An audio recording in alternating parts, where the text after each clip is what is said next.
বাসায় খুব সহজে মাখা সরষে ইলিশ রান্নার দারুণ একটা রেসিপি নিয়ে আসলাম তোমাদের সাথে শেয়ার করব। আসসালামু আলাইকুম, welcome back to my channel. তো কিভাবে এই মাখা সরষে ইলিশটা বাসায় খুব সহজে রান্না করে ফেলি সেই প্রসেসটা তোমাদের সাথে শেয়ার করি। তো চলো, এইভাবে সুন্দর করে দেখতেও কিন্তু যেমন লোভনীয়, খেতেও কিন্তু মজার।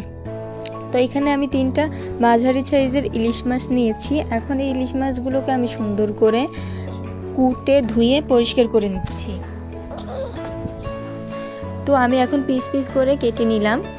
তারপর এর ভিতর দিয়ে দিলাম জিরা বাটা, রসুন বাটা আর আদা বাটা।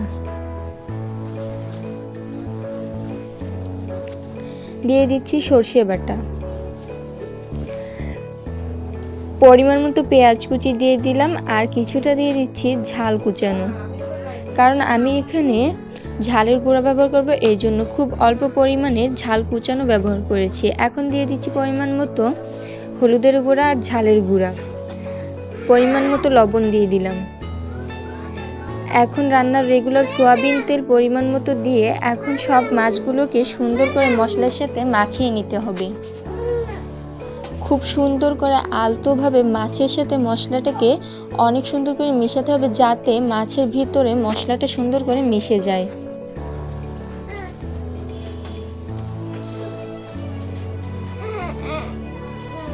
তো এই পর্যায়ে এখন আমি দিয়ে দেবো এখানে ঝোলের পানি।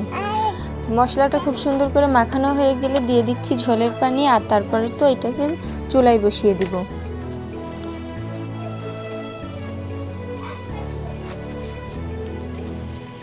এই যে একটু পরই বলক চলে আসছে। আর কে কে এরকম সরষে ইলিশ ঝাল ঝাল করে খেতে পছন্দ করেন অবশ্যই কমেন্টে বলে যাবেন।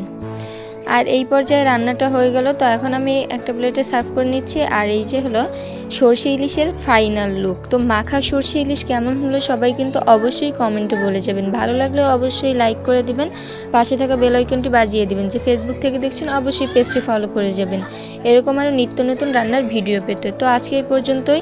নতুন ভিডিও দেখতে সবাই অপেক্ষা করুন।